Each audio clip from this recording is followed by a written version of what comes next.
Good day, good people. You're listening to Lifting the Veil. This is your host, Cari-lee. And today we are joined by the good people from Collective Evolution. It is the 17th of October, 2011. This will be aired on freethinkradio.com and posted at earthforall.net and canadianawareness.org. And as I said, once again, I have Collective Evolution with me. Hello, everyone. Hello. Hello. And how are we today? Very good. How are you? Fantastic. Absolutely fantastic. Now, for those of the listeners that don't know, if you've seen Collective Evolution 2, you'll notice that you were introduced to the entire Collective Evolution team. I was kind of under the impression for the longest time that it was just you three boys, but that's not true. So do you want to talk about that a little bit and introduce the girls? Sure. Sure. I mean, everyone's always welcome to be a part of the team, and we decided this time around we would allow others to get their voice in there as well on the documentary to add their own vibration and their own love into the project. So if you ladies want to say hi, you can go ahead. Hi, I'm Alina. Hi, I'm Alana. Hi, I'm Tara. The silent groups. Okay, that's everybody. And I like the idea that you guys are just like, yeah, you know, whoever wants to join, it's a collective thing. So They're actually all three of our girlfriends. So it's funny. Wait a minute. So is it girlfriends after the first movie or before the first movie? During? Before, and that's when it started, yeah. Before and during. That's very cool. Very cool indeed. Okay, so now I was able to, with my husband and some friends, come to Toronto to see the premiere of the film and to actually meet you good people. It was wonderful. Thank you so very much for putting that together. I wish I could have stayed for the question period, so that seems to be what today is. For me, selfishly, I guess a little. But it'll go towards a good cause. For sure, yeah. We're excited to be able to answer your questions now. And That's fantastic. Okay, now, my very first question, and I never thought about it in the last movie, but now Franco Di Nicola is, I just learned, Mark's father. And when I was listening to the film, there was a couple things that I was like, okay, wait a minute, what did he just say? Can you explain to the listeners what your father feels his role is right now? Because from what I understand, I don't want to mess up what I think I understood by saying anything. So I'll leave it at that, yeah. Basically, Franco is here as a unified soul to be a key facilitator to assist in the shift in consciousness taking place on the planet. That's the real Coles Notes version of it. I can expand on anything you're looking for. Yeah, okay, so we're going to expand from there now. When did he first realize that this was his kind of, I should really talk to him more, but we'll do maybe later if it happens. But when did he first realize this? I mean, this is your dad, so I mean, for me, this is a bit of a bizarre situation to have somebody connected like this around me that close my whole entire life. What a blessing. But can you tell the listeners a little bit more? Yeah, sure. I can tell you as much as I can. I mean, obviously he would be the best one to talk to, but I'll give as much insight as I can. He has been experiencing stuff his entire life in terms of it was never really normal, if you want to call it that, from his early childhood and stuff like that. But this actual stepping into this role, if you want to call it, didn't take place until a little bit longer, because what he did in coming into this life was he agreed to play out a certain human experience to be able to once again re-understand humanity. So he took on a certain experience. He lived a life a certain way. He came into a family with the genetic coding, just like all of us did, a very strict family with all their different values and belief systems in place. Plus, he went through the whole business world for a while as well as other things. So he did live the human experience, like, I don't know how else to put this, but for the majority of his life. And it wasn't until he later awoke into lived this particular role that things kind of changed. It was all serving for him to live a normal experience, to be able to reacquaint himself with humanity, to be able to better assist it when it came to this point of the shift, which would kind of be in the last little while, I guess, or for numerous years now at least. That's very interesting. Now, when you say a complete soul, we're all souls, correct? And we all have a twin. Oh, wait a minute. Just kidding. Yeah, we all have a twin soul, right? And this twin soul is the other half of our soul. So when we talk about a unified soul, we mean the two half souls having merged to create one. So he has unified both halves as one, while we are all just half souls. I don't know if that's clear.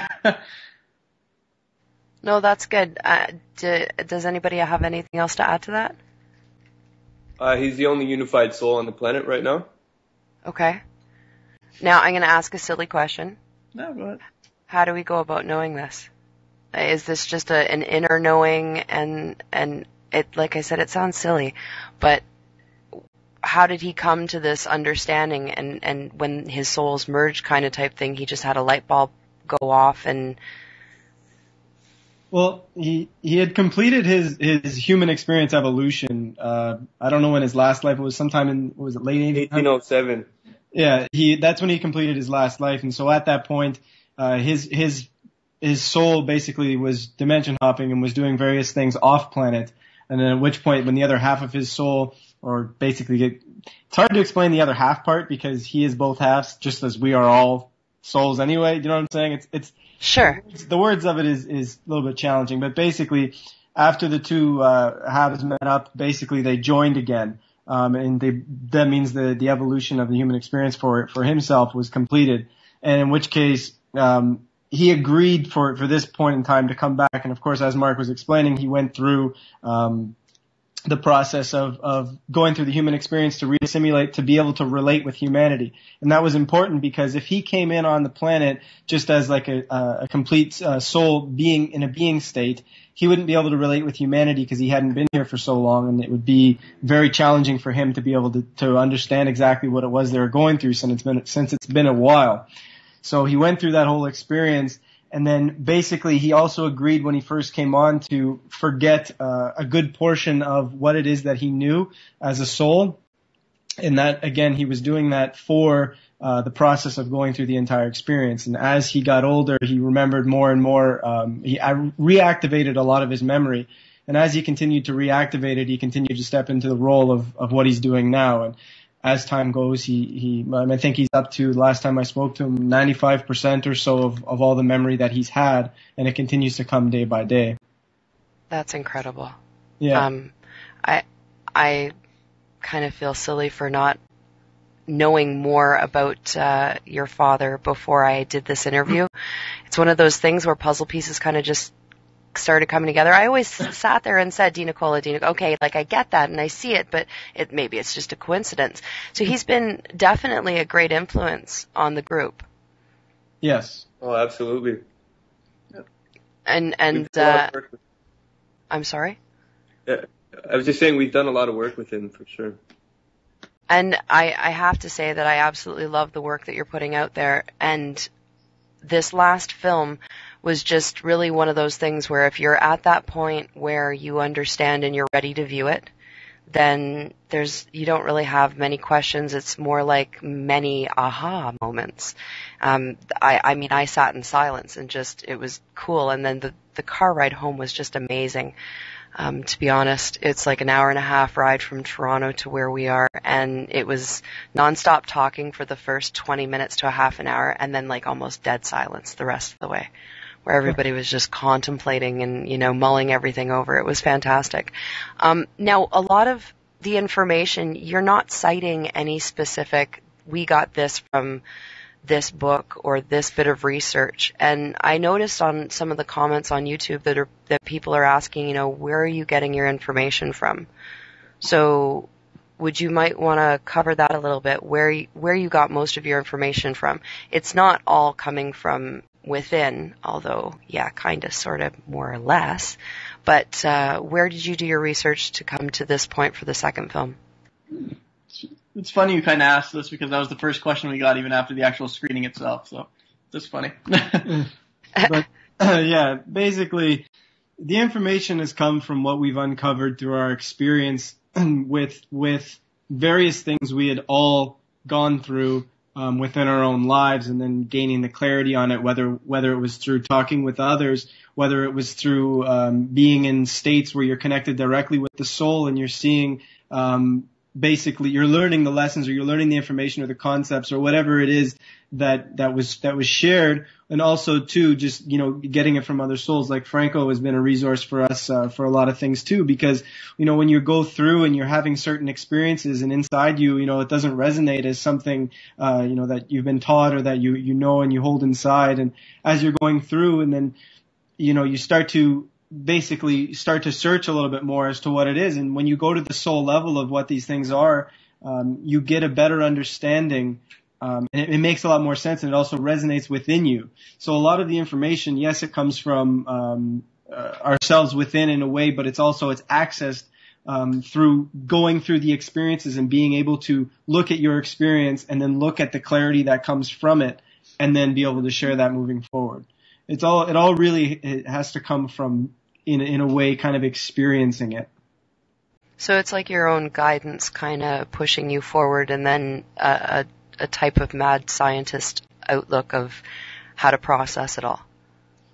Yeah, in a way, it's an interesting way to put it. I don't mean mad scientist in the negative by any means. No, that's cool. Yeah, for me personally, it's exactly what Joe said. It's just through our own experiences and unveiling our own illusions, just coming to remembering our own knowing that we all carry within, and it's a universal truth in all of us. So we just share it to assist and bring clarity. And like the thing with both the question of like, where does Franco get it from, and where do we get this information from? It's like, it's not a matter, there's nothing we can say that will ever give the mind what it's looking for in regards to that. We're not going to be able to give it, such and such book, such and such this, such and such that. That's going to make it feel, okay, that's legitimate now. It's more so a matter of whoever would be listening to this or doubts that, to just feel how much the information that's being shared resonates with them. Because that's how you can know that what he's sharing is something that is of truth, if you want to put that label on it, or what we're sharing is of truth, just because it resonates with you at a level once you quiet the mind. So that's the only real barometer you can have. It's your own internal barometer, since the truth is in you just the same as it is in him, or as it is in us. We're not better than or make superior or anything like that, or able to get it in a different way. We're all equal. We all have it within us. It's just a matter of quieting the mind and activating it and being able to listen to it. Yeah, I can relate to that. The idea of quieting the mind is something that took me years to do. And even now I have issues because my mind races. But when you're able to find that quiet place within your own mind, and you have these things, they just synchronistically come to you. And that's why I said, like, watching the movie, it was very easy for me to just go, yeah, okay, I get so much of this, because it's been along the same lines of the path that I'm on, which leads me now to the sun feeding. Mm-hmm. Because I found this very interesting. I'm going to tell you a little bit about my situation, and then we'll go from there, because I don't know quite how else to do this. Last year, we started to realize that we weren't digesting meat properly, if we're supposed to do it in a proper fashion.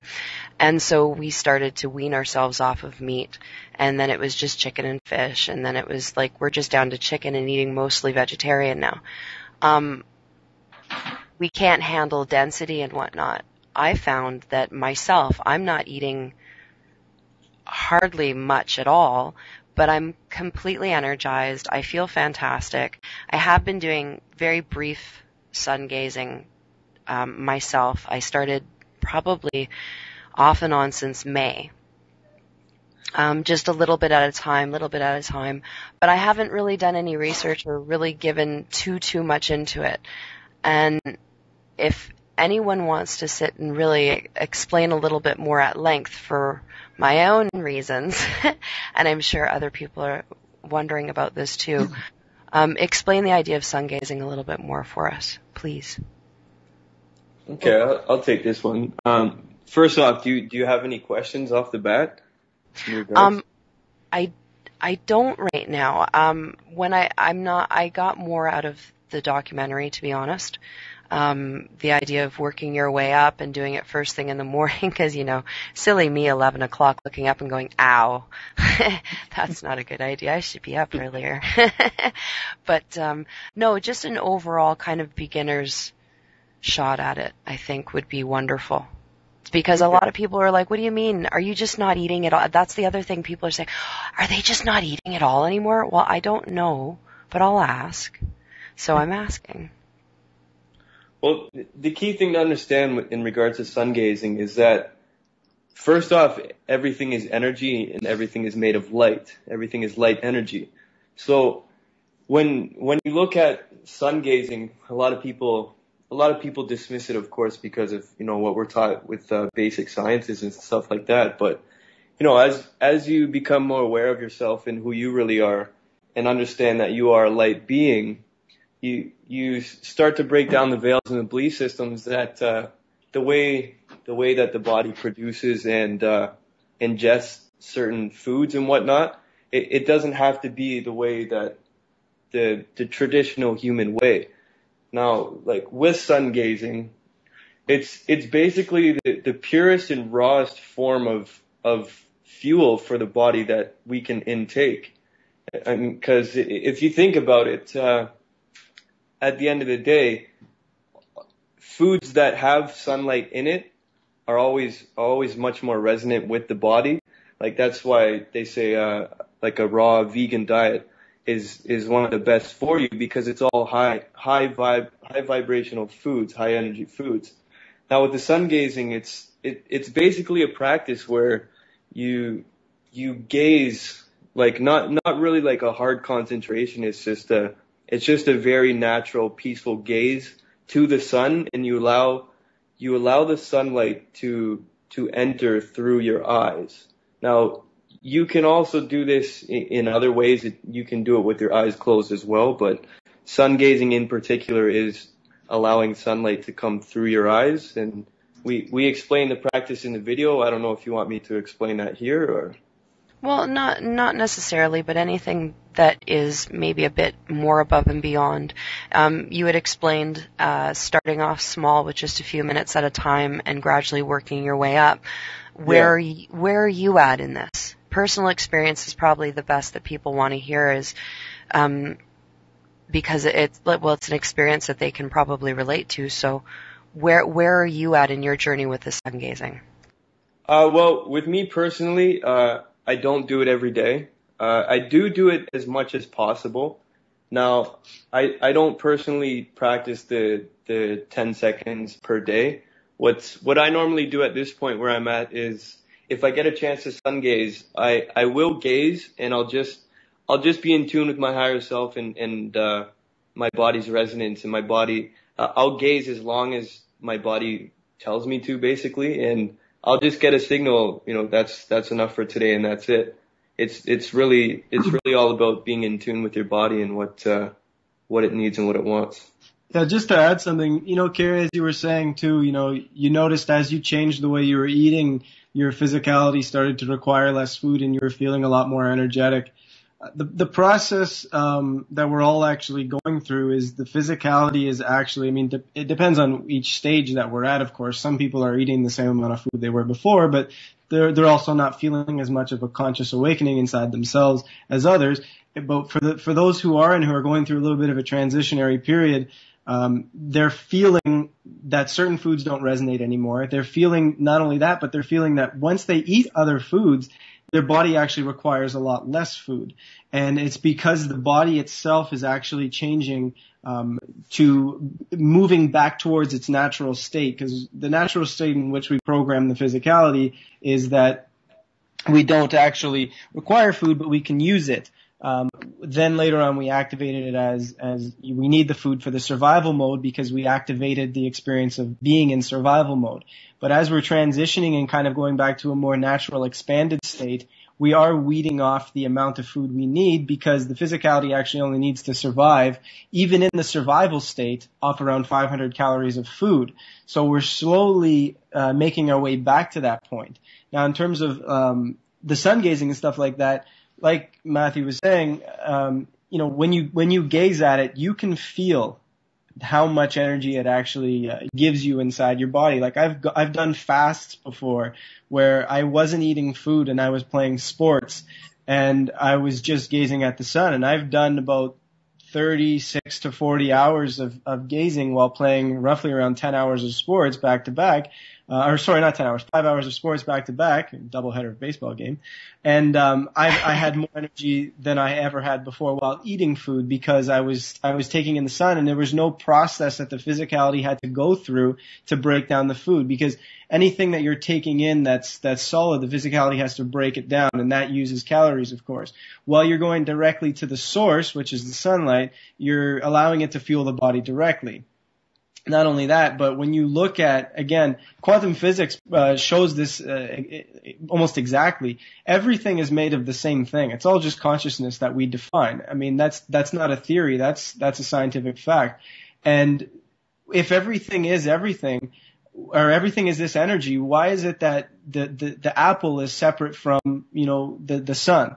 It's the same thing, right? It's just that the consciousness has defined the apple as something that we require, whereas the sun is, okay, well, that's just a thing that lights our sky or our day. So when you think about it, as you're starting to shift your consciousness slightly, and the body's also responding to that consciousness, as you're taking in that sunlight, it's not coming in as, okay, this is just the sun, it can't fuel my body. You're understanding that, well, this is all the same thing, and you're taking it in, and your body's using it as a fuel source. So that's kind of just the quantum side of it, plus the understanding and the conscious side of it of how it all really works. And part of it too is, I mean, if you're gonna go into the process thinking, well, there's no way this thing can work. I mean, it's silly. It's we can't feed off the sun, all that sort of stuff. You better believe you're probably not going to feel any differences and all that sort of stuff, because you're playing along with the whole doubt side of it, right? Definitely. I can see that completely. So basically, for any of the listeners out there that are listening that are full of doubt in this, well, that's okay. Then just don't touch it. Just stay away from it. You don't have to do it. We're not telling you have to do it, and you don't have to make fun of people because they are.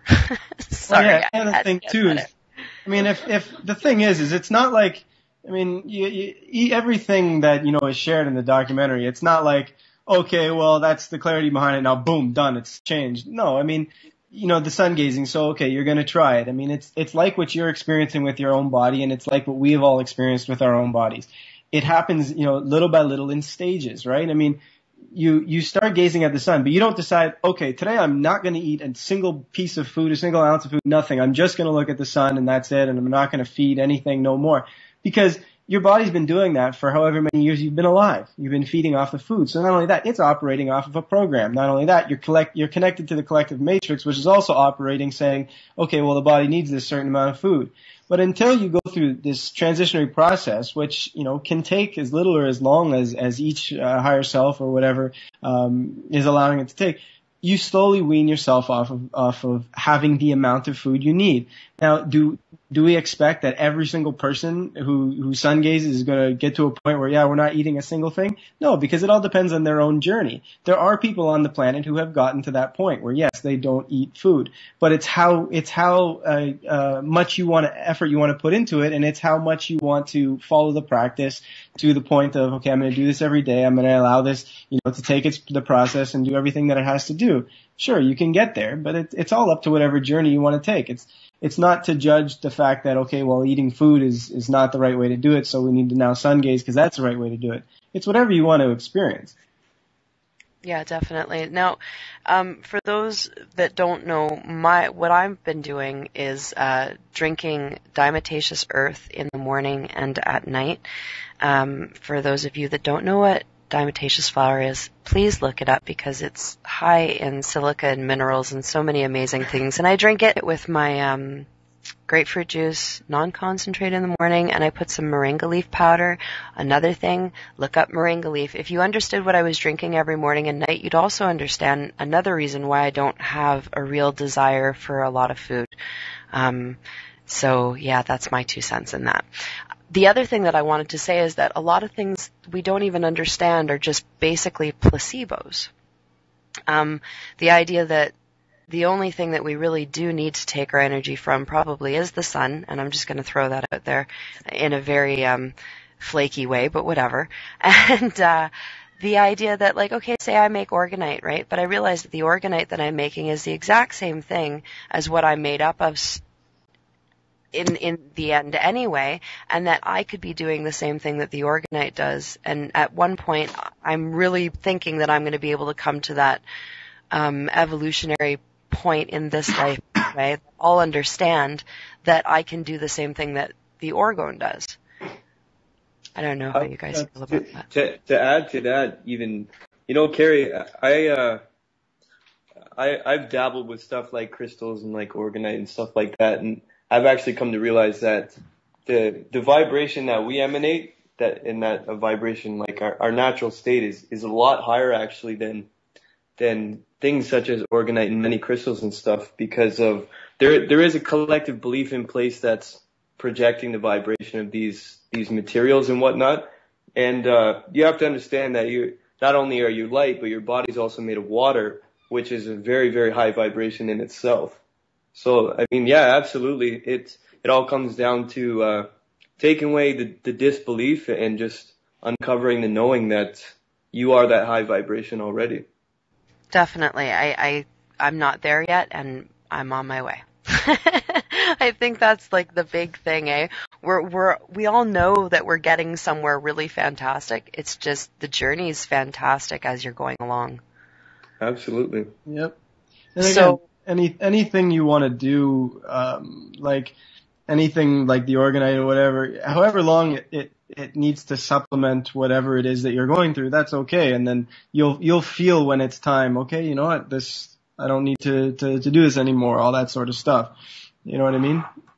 Oh yeah, definitely. I totally do. I've been playing with it like mad in the last 2-3 weeks. I don't think I could make enough of the stuff. I have to be touching it. But I do have, there's that, everything that I've ever had an addiction to in my life, I've gone through this thing where I know for a while that it's not going to be needed, and then I let go of it. I'm not ready to let go of it. It's really pretty. Play with it. That's perfectly okay. Yeah, for sure.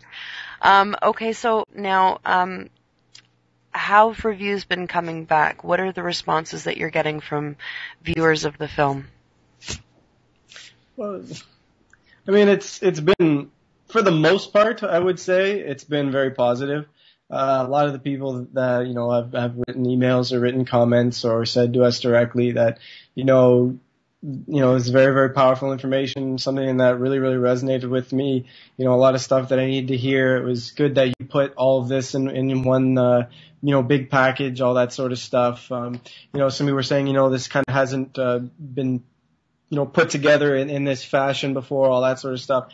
And, of course you have, along with that, people who don't quite agree, but in my experience and kind of talking with certain people and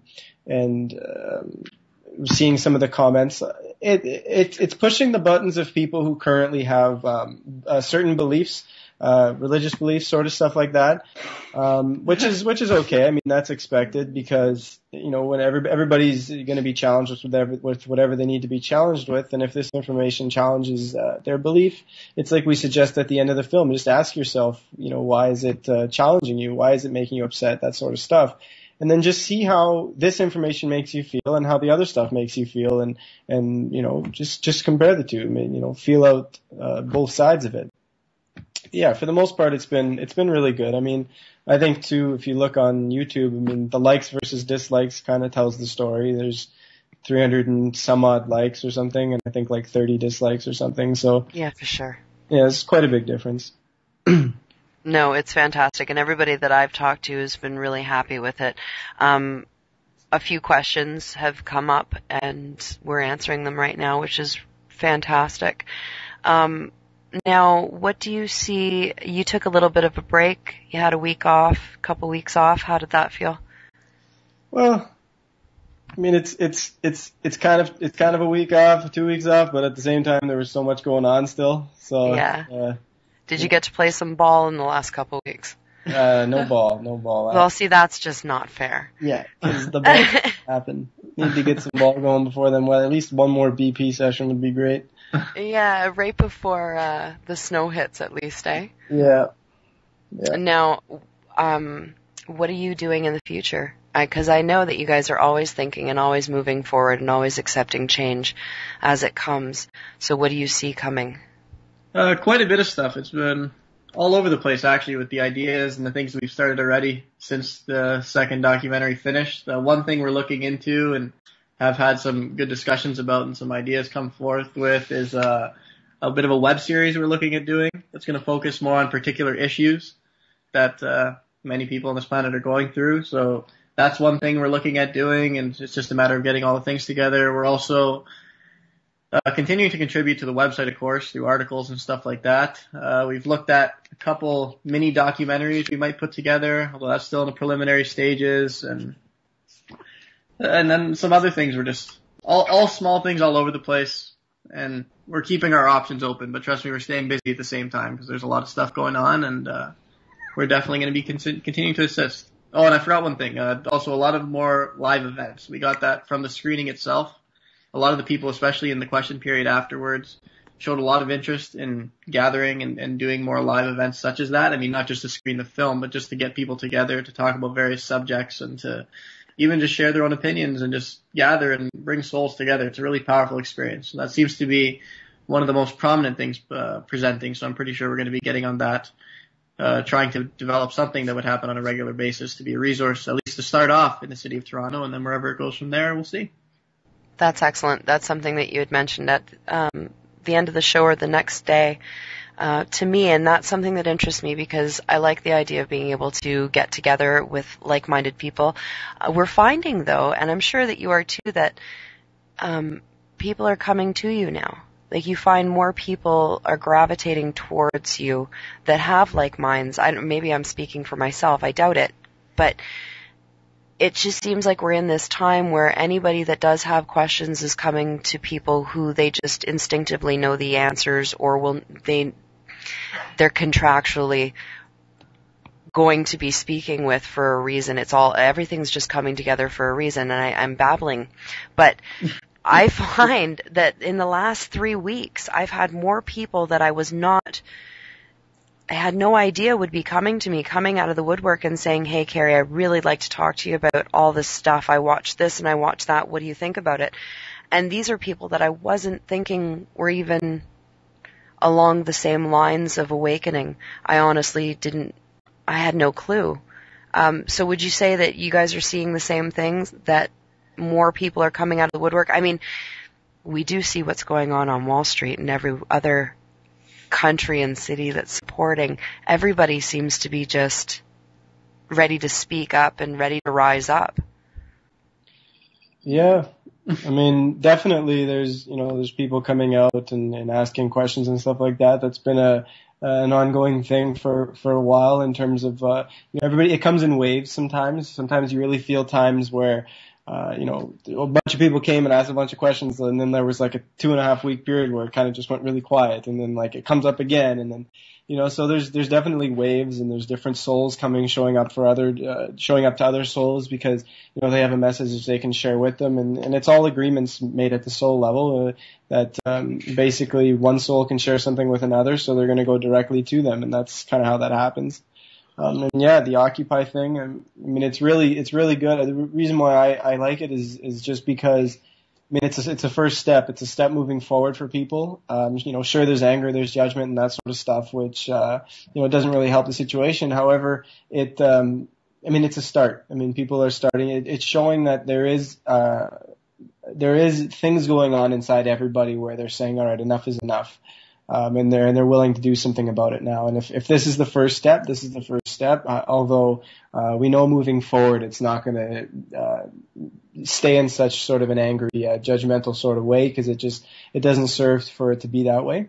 So it will shift as things continue to go. Yeah, for sure. One thing I was noticing that it comes to mind to be described like everybody's going through the grieving process and mourning the death of the society that is at this time. And everybody's at a different level. Some are really angry, some are at that point of acceptance, some are in denial. And it seems like it's just this big worldwide grieving process that everybody's going through. Yep. It's basically moving on from everything that doesn't serve anymore. And I mean, for some people, it's going to bring up some fear, and for others, it's, they're welcoming the gates. And some people are saying, okay, well, what's the solution? We got to restore real democracy, or, we got to have a system that works better, or, we got to get the corrupt elite out of there. But I can tell you right now, it's not going to work until we abolish the entire thing. And, it's basically the consciousness. It has to change, because if we just, implant real democracy, into this whole thing, the greed and the power will take over again, just in another form. So we really have to shift the way we do everything here, and abolish the whole system and start over afresh. Yeah, and that's gonna happen in stages as well. Like there's gonna be big markers that come through to really shake us up and show us what's going on here. Well, there kind of has to be. Absolutely. In order for there to be enough of an awakening of souls, there has to be a few big rough spots, we'll say, or big bumps, in order to get everybody to, connect and be prepared, I guess. Mm-hmm. Now, as you're coming towards, you're done. The film is done, and it's been seen. And now, what little dreams and aspirations do you have individually for yourselves? What little goals that you're setting? Well, I mean, I still have a pipe dream of making it to the MLB, and really winning a World Series. Like, I'm not gonna lie, I still want that to happen. No, I'm just kidding. But I want to be a master. That's fine. Yeah. That's so awesome. But yeah, no, really, I mean, just to maintain myself being available in any way that presents. I mean, what I'd love to see myself doing is traveling around more, sharing the message. Making a documentary that can really hit a lot of people, and I think that's possibly in the future something that we might end up doing, is something that's just gonna hit a wider mass. I know some of the stuff that we do now is eventually, there's gonna come a point where everybody's gonna be understanding information like that, but there's, everybody's on a different journey, and I think right now it's a little bit ahead of its time. Not to judge humanity, but they're kind of a little bit ahead. So maybe, just try and keep myself available to everybody, and to, be able to touch as many people and unite as many people, in an understanding, with this understanding, keep it very simple. For sure. That's pretty much the same for me. I mean, it's just assisting as best as I can to really help change the world and facilitate change on this planet. Yep. That's it for me too. Just staying open to whatever means present as the best way to do that, and going ahead and doing it in full trust and peace, and seeing how things play out. No, that's great. The idea that you guys are so, I don't know. What are your little goals for yourself? I just want to be here to serve. I want to help. Mm-hmm. And that is beautiful. So thank you. You're welcome. Thank you. Definitely. Thank you. Now, as far as I don't think I have any more real questions for you guys. I feel like everything that every question that I have is either answered in a status update, or just a knowing, or seeing a film. And the little conversations that we have, the listeners, I've answered most of the questions that they've asked me to ask. Everybody seems to be really, they're either completely happy with the movie and want more. I know that there was a few people asking for more on the sun gazing. So if you are interested in doing more on the sun gazing, I know people are interested in that. And also, I think I understand that Franco's doing his own seminars. Is that not true? Yep, just did one this weekend, actually. Now, how can other people get involved in listening to these seminars or participating? MasterpieceLife.com is the company that hosts it. It's Antonio Hagens. She works in partnership with Franco, and they do all kinds of stuff. They do like online and phone clearings. They did a retreat at the end of August, and they host a lot of in-person seminars.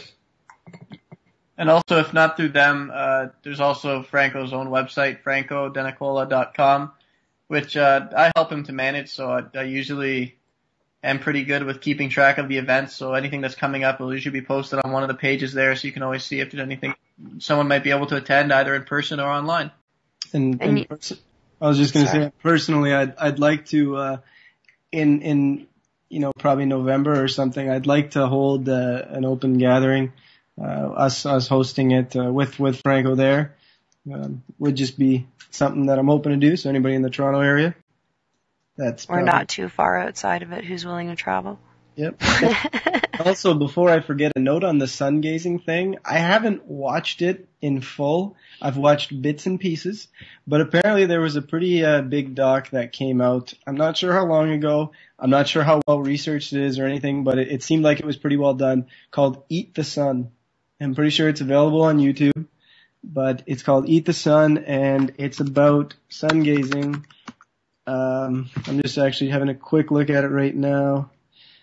Maybe it's not fully on YouTube, but there's a trailer. I'm sure you can get this doc somewhere, watch it somewhere, but it looks like the trailer was up actually about a year ago. So that's great to know. Yeah, and it had around 45,000 views, so I mean it seemed like it was pretty decent, pretty big. So now again, that's called Eat the Sun. Yeah, Eat the Sun. If you actually just type in Eat the Sun in YouTube, the first result is official trailer, Eat the Sun, 2 minutes and 38 seconds.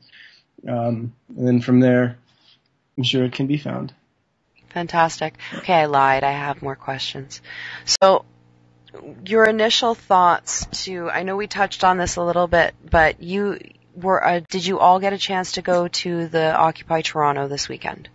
I did see that there was a short film that you put up on the website.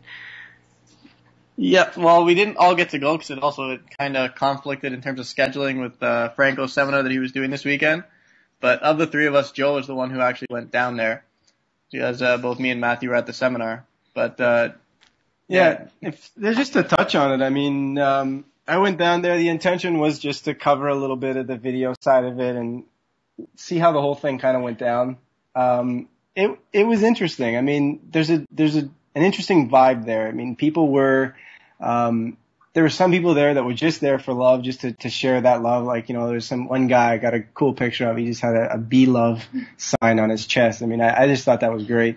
There was a lot of people, just, I guess to start it from when I first arrived down there, I was a little kind of disappointed to see that they weren't at King and Bay. They were in a park, which was a little weird because you can't be seen there too well. And when I think of the whole Occupy thing, I think to myself, when you're occupying a space, you're kind of saying, okay, you know what, we're going to stand here. And if we're demanding that things are changing, us standing here should affect how well things operate. Standing in a park and doing that, it doesn't stop anything. It doesn't, my question is, what stops the media from just not covering it anymore?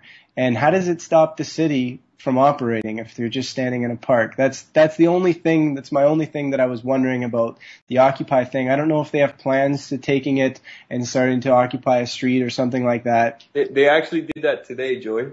Did they just stop, or were they marching? I was listening on the radio and it said that I think they stopped for about 20 minutes and they were on King Street there, and they were marching as well. Okay, cool. Yeah, no, go ahead, sorry. Oh, I just always pictured the whole thing just kind of, they were going to occupy, take it over, and that was it. And yeah, so just to finish the story, I guess basically, yeah, so they were doing their rallying and stuff in the park, and there's some speeches, and I mean, it was nice to hear how everybody's standing up and they're saying, hey, we want change, and they're making that known and all that sort of stuff, which is cool. Like I said, it's a good first step, and I know the whole thing will evolve from that point. it's just a matter of time.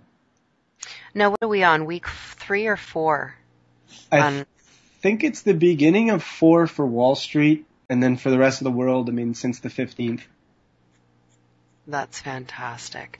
I know that Montreal's been going hardcore for about, if I'm not mistaken, 2 or 3 weeks now. Free Think Radio has a host by the name of Eric Bouillet, and I hope I said that right. Eric, I love you.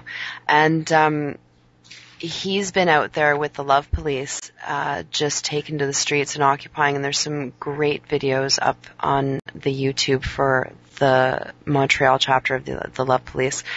So I encourage anybody to check that out. And they're doing a very good job of spreading love, and that's something that I have an awful lot of respect for. And it kind of makes you, when you're watching it, it's like, yeah, I'm there too, I can feel it. And then I have another friend that's out in Brisbane, Australia, and he said that the energy is just incredible. He's talking to, if nothing else, people are able to gather and talk to like-minded individuals. There's a lot of confused people that I've been seeing too, and maybe a little bit more clarity will come to them. Hopefully there won't be too many, bumps in the road for them, because I do know from talking to another friend, Dawn, he was saying that there was some anarchists that were passing out information that was clearly disinformation, and it's just going to confuse people more. So I just want to put it out there that I'd like everybody to be using their intuition and listen to their soul when they're out there, and really pay attention to whether the information resonates with you or not. So, yeah. Now, are you guys planning on going and checking out Occupy Toronto as time continues?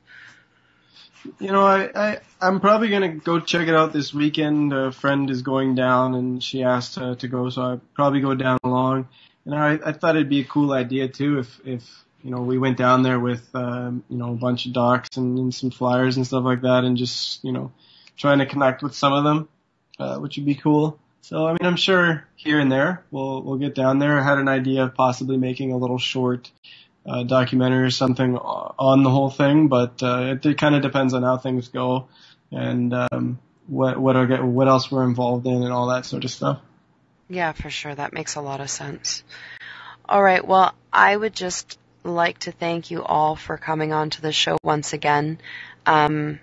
As always, it's been absolutely spectacular. We're big fans of the movie, John and I, that you guys put out, and we'd both like to thank you. So many people that I've talked to on Facebook and in person that have watched the movie that are really happy with it and can't wait to see what comes out next. And keep us in touch with what's going on with the gathering, because I'd like to put it out there for people, and I'd like to attend. Awesome. Cool. For sure. All right. Do you have any last words for the listeners?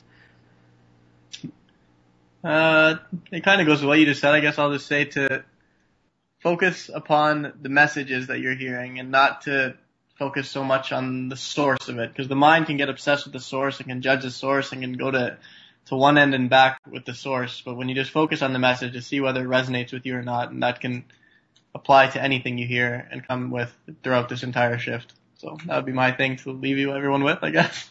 Yeah, and really just, sorry, go ahead, Matt. I'll make it quick. I just wanted to say, just to add what to Mark's saying, at the end of the day, everyone has their own beliefs and everyone's entitled to their own beliefs, but just really question how your beliefs make you feel and how you're going about living your life and everything that you do and everything that you experience. Are you truly experiencing inner peace? Yeah, no, and I just realized I called you Matt, which is really weird because I always call you Peter. But yeah, along with what you just said is essentially what I was going to say. It's just a matter of, I did a little show last night with Jason of the Baylor family on Wake and Aware Radio, and one of the cool things that came out of our conversation was just realizing that it's like, we have these beliefs that we kind of like, you identify with it and you make it so strong within yourself, and it's like you get so attached to it. And I don't remember the exact words how it came out, but it just came out so perfectly last night. But it's just look at how those things make you feel and why you're holding on to them. And that's basically it. It's really just about observing. That's all it is. Definitely. All right. Well, I would like to thank the giggly ladies in the background. And I'd like to thank you all for coming onto the show again. And I look forward to hearing from you soon. And to everybody that's been listening, thank you so much for joining us. This has been Lifting the Veil with Cari-lee. Peace.